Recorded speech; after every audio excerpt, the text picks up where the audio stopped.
So today, this morning, I believe, you had your session on open banking. Yes.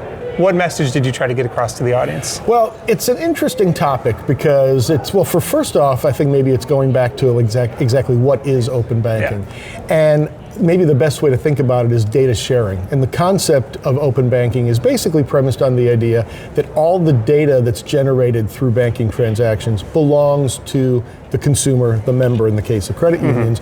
Therefore, the members should be empowered to do with it as they see fit.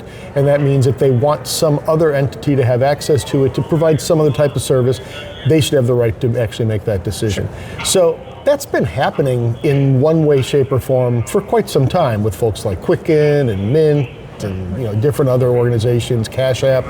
But some of it in the past has been through things like screen scraping, which has all kinds of its own issues.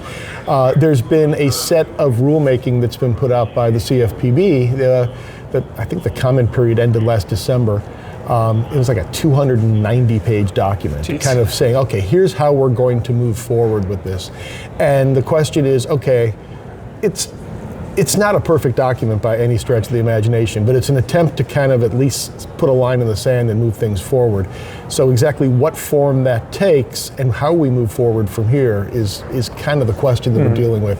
And we don't really know exactly what's going to happen from what they've put out. And that's the piece that we're struggling with right now. Okay. I mean, I think there's good things that can happen, but there's definitely some adjustments around the edges that need to happen too. Sure. I guess let's get into both of those a little bit. What are the good things we'll start with? Well, the first good thing, I think, is that screen scraping could be a thing of the past. Because I think most people would agree that sharing your credentials, your passwords with somebody who can then go in and just by a robot, continue to ping a site and pull stuff, is not a really great solution. And it also is very prone to failure. It's prone to actually overtaxing the internal systems because you've got these bots you can't control. And I've heard that some credit unions have found that like up to 80% of their digital traffic is just these bots coming in trying to gather this information. So having a better solution, usually through APIs is the way it's done, is application programming interfaces, which have really developed pretty significantly over the last 5-6 years. That tends to be the solution that it's probably going to be the go forward that gets rid of it. The other thing that I would say is a positive, and this is kind of counterintuitive to a lot of folks because nobody likes regulation, right? Nobody really wants to be told how to do this. And a lot of it is kind of being received as this is being done to credit unions. And there is definitely that aspect to it. But it doesn't have to be a one-way street. This can actually become a positive in some ways for credit unions because one of the challenges has always been how expensive it is to switch providers. Sure. Banks, credit unions, whoever.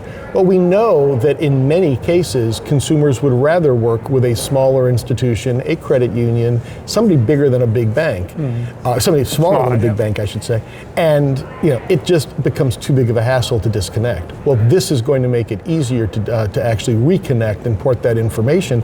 So there could easily be a flow of new customers coming in as well. Okay. So that's, to me, another positive.